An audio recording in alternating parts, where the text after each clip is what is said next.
اتفضل حضرتك. ماشي، اوكي، بحترمك. بس الكلبة دي عايزة ايه تعمل ايه معايا؟ جاية مطلع عيني. off off. What's wrong?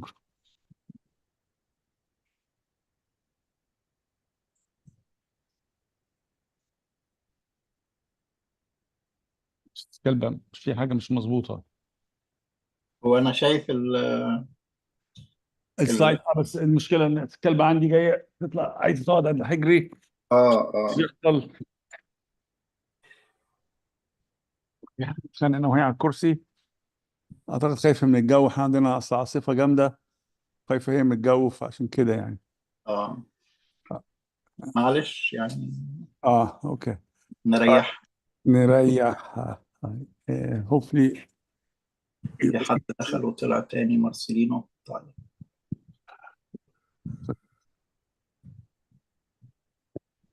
Nala, I cannot work like this. بس ايه. Okay. Thanks everyone for inviting me, and thank you for having me again. Hopefully you'll enjoy this. I personally learned a lot when I was preparing for this lesson. Right? It's about the martyrs, right? I don't know whether you took last time the era of the apostolic fathers, right? But the church looks at different times, right? There were the apostles, and after the apostles came the disciples of the apostles who received from them directly, right? Then there was the big persecution of the church that lasted a few hundred years, and we'll get into that right now. And this was called the era of the martyrs. And then with the end of the era of the martyrs in 318, with the Edict of Milan, the church started a period of the councils where there were issues in the teachings and heresies and so on. So it was a different, period of the church. And every period have its own advantage or goods and bads and so on. So let's talk about martyrdom. What is martyrdom? Why did people were willing to do that and so on? And by the way, the church may look at this period as definition of the era of the martyrs, but based on statistics and so on, the 20th centuries had the most martyrs in about the history of the church. So martyrdom is a continuing process from day one until the last day of the word. Is going to be continuing a process until the last day of the word. Okay? So what is the word and Christians? Why does the word hate Christians? Right? What is the issue there? Why would they go and kill Christians? And by the way, we see that not just with Christians, we see that in general with a lot of people. Fundamentalism, if you don't agree with me, then I'm gonna get rid of you.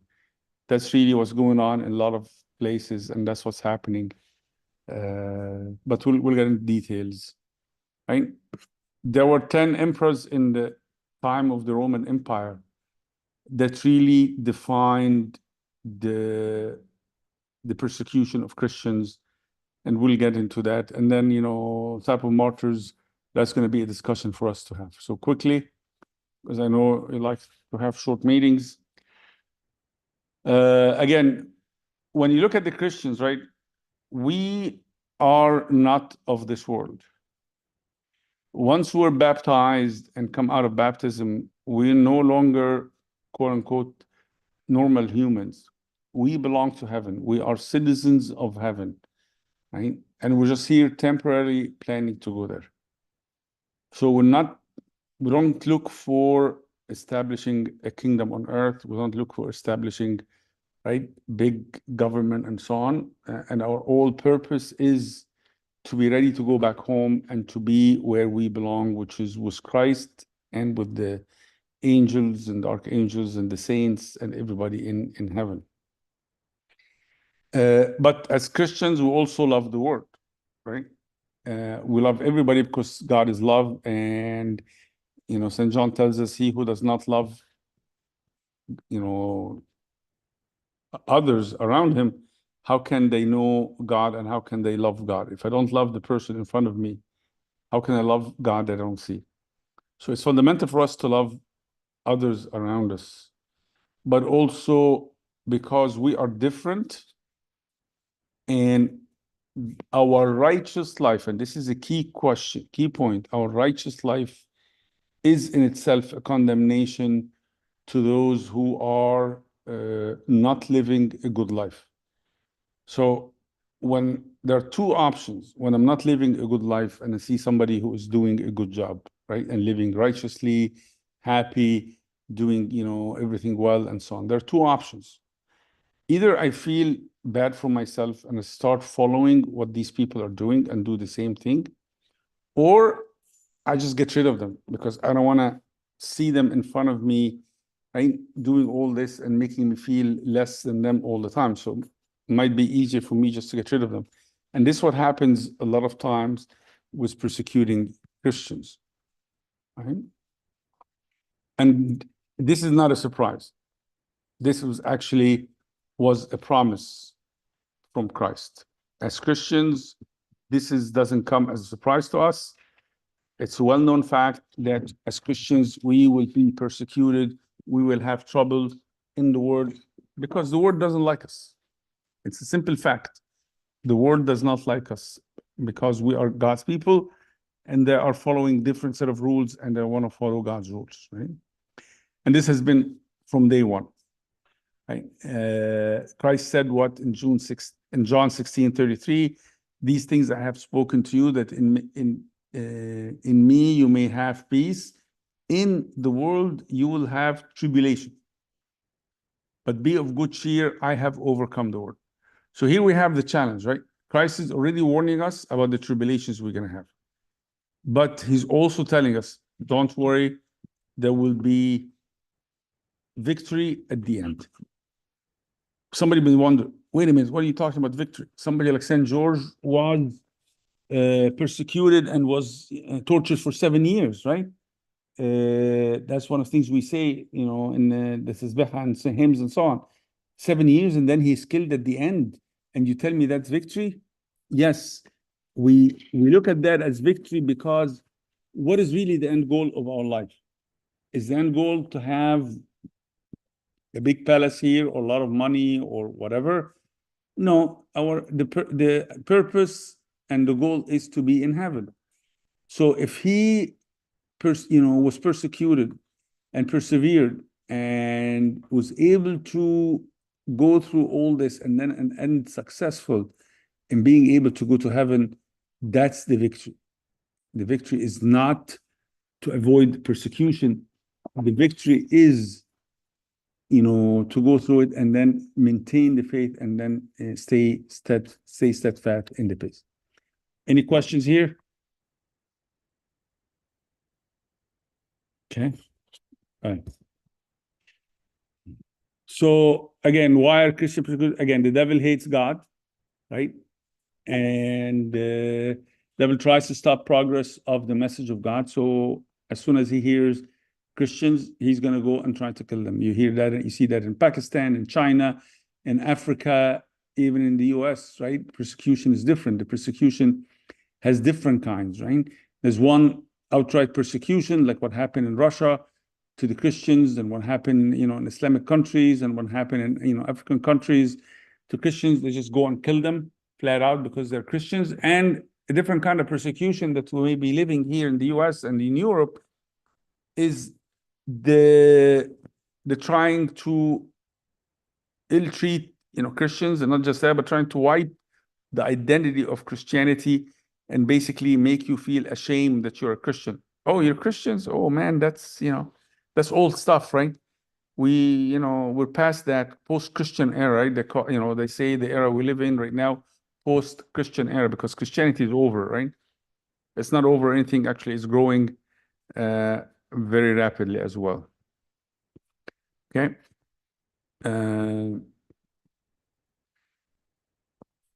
When I do apologetics in our church, and when we study the problem of pain, you know, which is a big problem for atheists, when they talk about if there's just God, why does he allow pain and so on. One of the things we studied afterwards, which was the Christian perspective of pain. There's two perspectives of pain. One perspective is atheist. And when the atheist looks at pain, asks the questions, if there is a good God, why does he allow pain? But as Christians, we have a different perspective of pain. We believe that this pain is a fellowship of his suffering. We participate with Christ in his suffering, and to us, that is a glory in itself. So some people will look at, for example, if somebody having a disease like cancer or whatever, all that, oh man, that's horrible, he's devastated and all this. But a believer will look at that and say, God is chastising that person, is making him more perfected in order for him to be able to go to heaven. We have the story of Job in the Old Testament that explains that to us in a very dramatic way, right? That Job was a great man, but he had what we can consider a small flaw, but God can, will consider a big flaw, which is he thought that he was good, that he was righteous, which I believe all of us do, right? Ask any one of us, including myself, say, oh yeah, of course I'm a good man. What are you talking about? Okay. But then God saw that this flaw is not going to let Job enter into heaven. So he wanted to fix that flaw from Job and get it out. So he allowed all these problems to happen to Job in order for him to be purified and be able to get rid of that problem and be able to go to heaven. So we see this suffering, right? Also, Christ suffered for us. So if we suffer and carry our cross, whether that's the cross of service, cross of fasting, cross of disease, cross of, difficult family member, there's a lot of crosses in our lives. Whatever cross we carry, right, that is in following the image of Christ. Okay? So some people call Christ a martyr because he was killed for what he believed in as well. That can be the case, right? But we will start with the first, martyr. Okay. So again, focusing is on eternal life, and this word is transient, and this is something we really need to keep in mind, that we are not of this world. We don't want to be like others, right? Because if you are trying to be like somebody else, whether that's a famous singer, famous soccer players, famous, whatever, right? You're really looking after the wrong thing and have the wrong goals, right? So we have always, every day we have a choice between eternal life and between this life we live in and what this life offers to us. And the devil always uses that to, blackmail us and try to get us to do things he wants us to. Okay, again, the statement, I read there, nothing in this world is worth sacrificing eternal life for. Okay. All right. So what is a martyr? The word martyr is a witness. Okay. So I'm sorry, somebody's coming in to join the meeting. All right. A martyr is a witness, right? It's a Greek word from martyr, right? And in all the Old English, translated into Old English via Latin, and it's martyr, right? And what are we witnessing for? If a martyr is a witness, what are we witnessing for? What do you think it's called a witness for? Any ideas? For the Christian faith. Yes. And actually, if this guy gets to the side here, right, it's also for the love of Christ, right? If I love somebody so much, right, I'm married, thank God, for 30 plus years, and somebody comes and tells me, okay, leave your wife for whatever reason. Why would I do that? I love my wife, right? And St. Paul expressed it actually very nicely in Corinthians, said, who can separate us from the love of God? Right? Nor an angel, nor archangel, right? No one can separate us from the love of God. So they're witnessing for God's love more than witnessing, for anything else. Right? And they are attached to God so much that they're not willing to leave him no matter what. Right? And the church gives us these examples on a daily basis. Every day, or almost every day, we hear about a martyr in the church. That's not a coincidence, right? Why? I go into the church with my troubles and with my issues and so on, my toothache or whatever, and I see these people who suffered for Christ and tolerated all this pain and suffering for Christ, and at the end they were successful by getting into heaven. I look at that and say, you know what? My problems are trivial. I need to follow them. I need to be like them. And I need to be also a martyr of, not necessarily of that kind of the blood shed, but also by sacrificing my comfort, by sacrificing my time, by sacrificing my money, by sacrificing, the things I have for the love of Christ and for loving, everybody. Okay.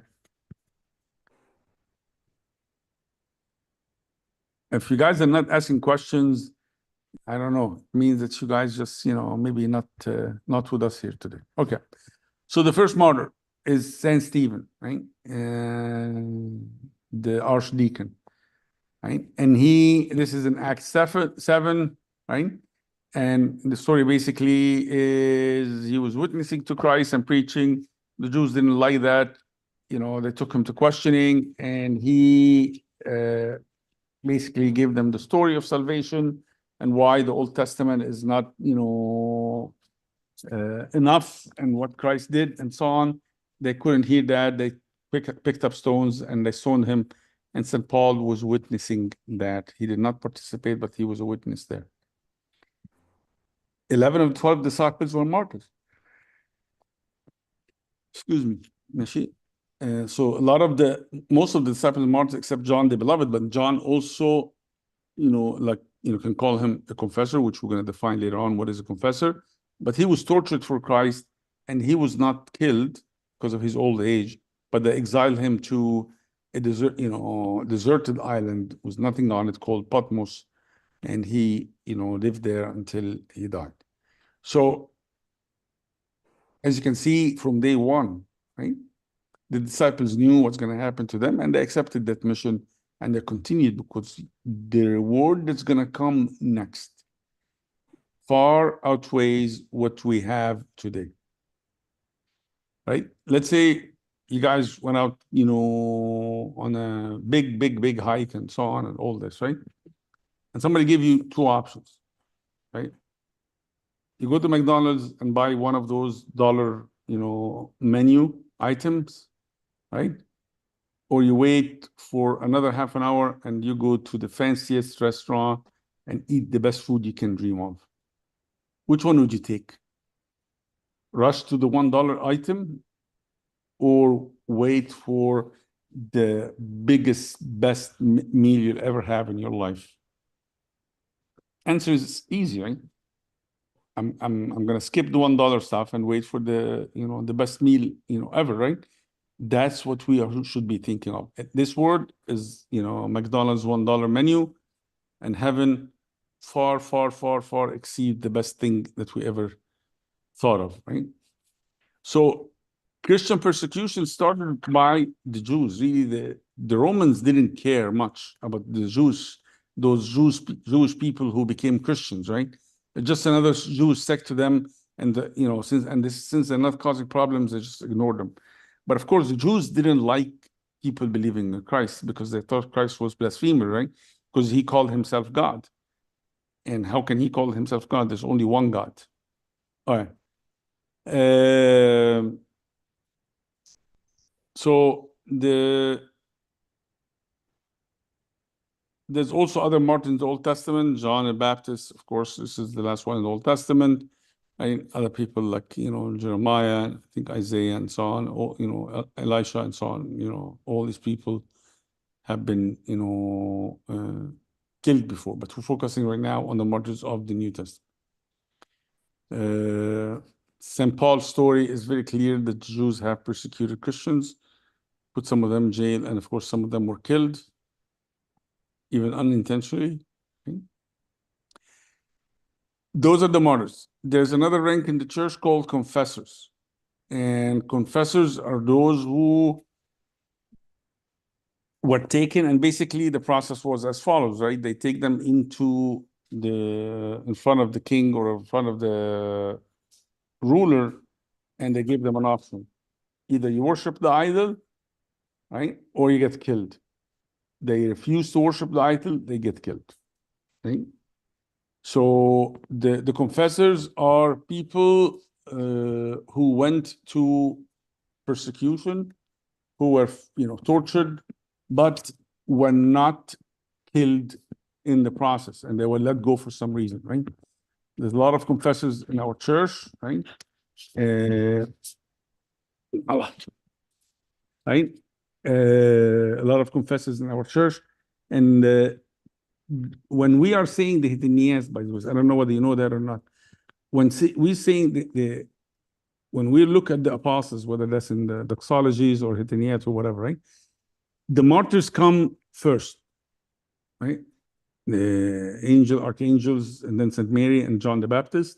And then the first group is the martyrs. Then the confessors, then the saints. Yeah, مثلا Hitini for Abba Antonius, the father of monasticism, or St. George, or St.Mina, or any of the other martyrs. No, the martyrs come first, right? And then the confessors, and then the other saints of the church. That's how high the church values the martyrs. Okay. I'm sorry. Here, there's another dog. I have no idea what's going on with her. Yes, it's storm because we were out and the storm scared her. So she's kind of scared. Okay. The first official persecution. Okay.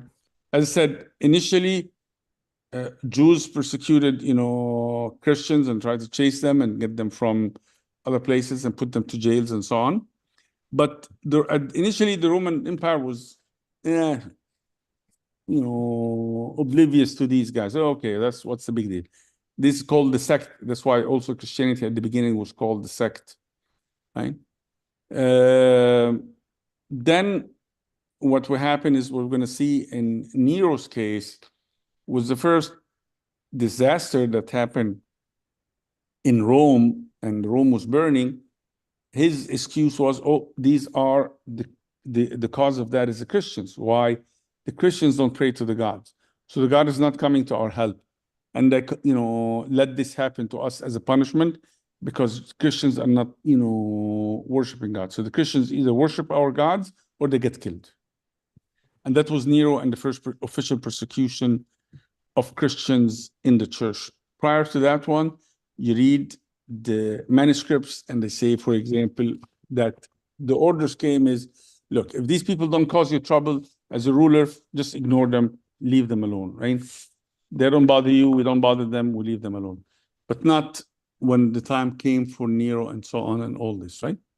So Nero, 54 AD, and he's the one who actually executed both St. Paul and St.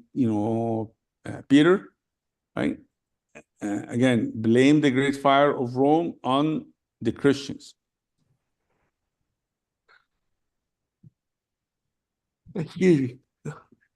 That's why he ordered their, taking them out of Jerusalem, Rome, and then, killing them as well. Right? They say he used to hang them up on sticks, cover them with tar, and light them, actually burn them alive. And that's how he lit the night sky for himself. Very horrible. Then from 68 to 81, there was some peace. Not perfect, but there was some peace. Came Domitian, right? Again, continued the persecution to Christians. Trajan, right? While not actively persecuting Christians, the policies were harsh and confiscating their properties and the land and so on and all this, and then it prepared the way for further persecution. Marcus Aurelius, who was a very famous philosopher, Greek philosopher, right? Also persecuted, Christians and continued the persecution of Christians. So just, look, to be honest, the important names, Nero, Marcus Aurelius, right? And then,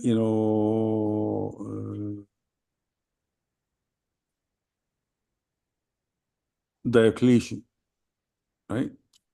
Diocletian.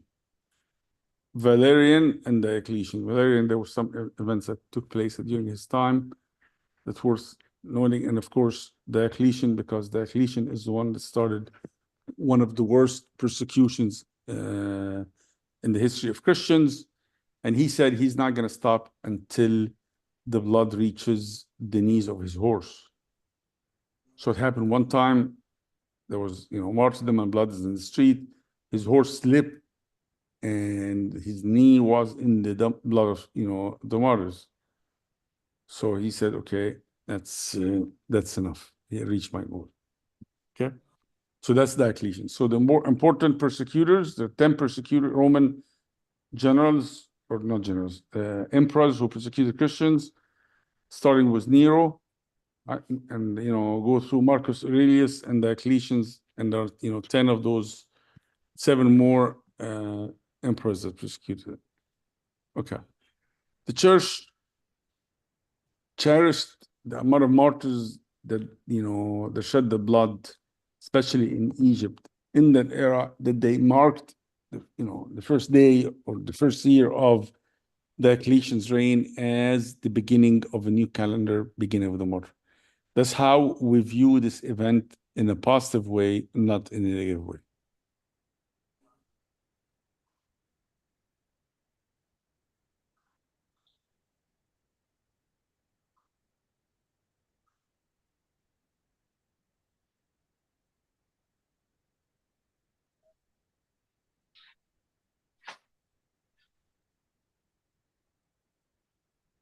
Yes. I'm sorry, just getting late here. Apologize. All right. So we said the Coptic calendar. St. Peter, the seal of the martyr. This is the 17th patriarch of the church. And he prayed to God that he would be the last martyr, or he ends the martyrdom of his people. And actually God granted him that will, right? And after that came the Pope Alexander, that was in the Council of Nicaea, and then one more Pope, then Pope Alexander, and then Saint Athanasius the Apostolic, the seal of the martyrs, right? Okay, this is really as we can see, we celebrate the martyrs. We're not ashamed of them, or we are afraid of what happens to them, right? In 318, Constantine issued the Edict of Milan, and this was basically to allow Christianity to be practiced, right? And called for religious tolerance in the Roman Empire. Okay, and that's was the beginning of a freedom of worship. So from that point on, we don't hear about big times of persecution. The type of persecution that happened later on was between Christians. For example, Arians against non-Arians. And again, after Chalcedonians persecuted the non-Chalcedonian. In Alexandria, for example, the Chalcedon rulers, right, those who follow the two natures, right, they gathered 30,000 Coptic youth in the middle of Alexandria, and then they killed all of them. 30,000 youth in one shot, right? And that's in Christians on Christians, right? Not non-Christians. Okay. All right. With the end of the era of the martyrs, right? This is not the end of troubles for the church. There, after the 318 and after the edict in Milan, immediately the devil tried a different attack on the church. Again, the devil is trying to attack the church in multiple ways, not just once. Done with the, he's exposed as far as the killing of the Christians. Okay, now we'll start destroying the church in a different way, which is heresies. So after 318, immediately 325, the first council of Nicaea, and then 381, Constantinople, and then 431 is Ephesus, and then 450 we find the first schism in the church in Chalcedon and so on, and that's how the devil continued the war against the church. So the first attack was a direct attack by killing Christians. When that, after 300 years, that stopped, he started a different type of attack, which is the heresies and so on. And unfortunately, both type of attacks continue until today. There's a Protestant group called Voice of the Martyrs. And what they do is they try to help persecuted, and they try to help, for example, if somebody was, martyred for Christianity, they help their families and so on. Because usually a lot of times this happens also in poor areas, in poor countries, like in Pakistan, or in, Central Africa, or even in Egypt, right? Martyrdom is a very strong message in Christianity. I don't know whether you remember the martyrs of Libya or not, the 21 martyrs of Libya that, were just martyred 3 or 4 years ago. And their video was out in public and so on and all this, right? Even the Catholic Church acknowledged them to be saints, right? That's how powerful their witness was, okay? And they were, and that touched a lot of people throughout the world, that this, people are accepting to be slaughtered like sheep, and they're seeing their friends being slaughtered like sheep, and they were, accepting that, and they're praying, right? Because again, at that time, God is present with them and helping them. You read the stories of the martyrs in the church. God doesn't leave the saints who accept to witness to him by themselves. God comes and helps them. God, is standing with them. God is healing them. They go through suffering, and then God heals them, right?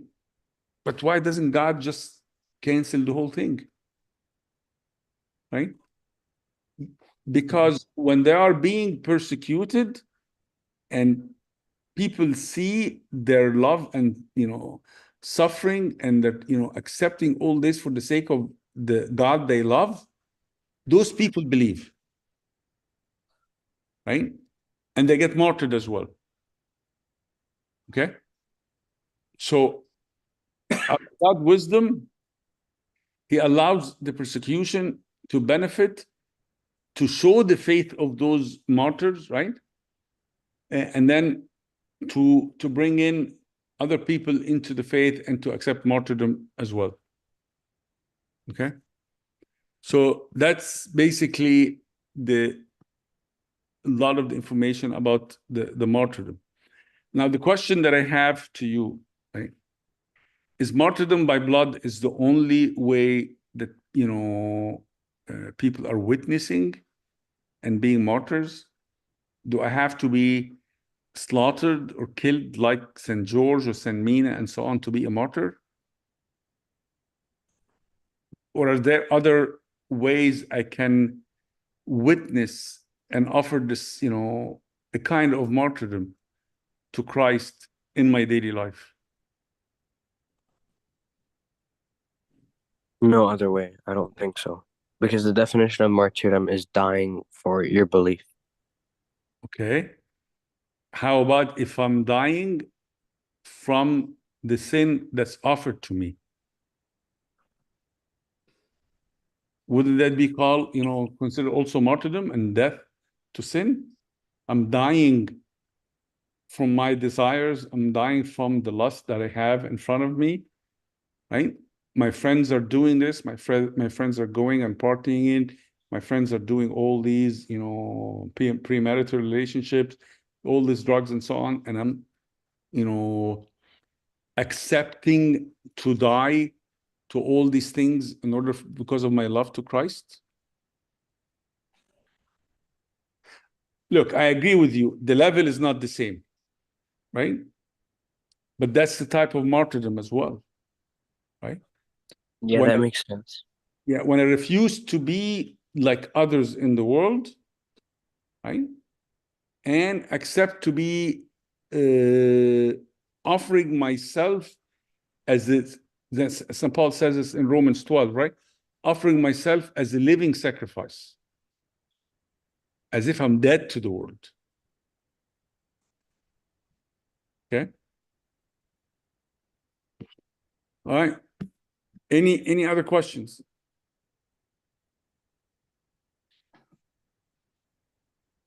Any comments?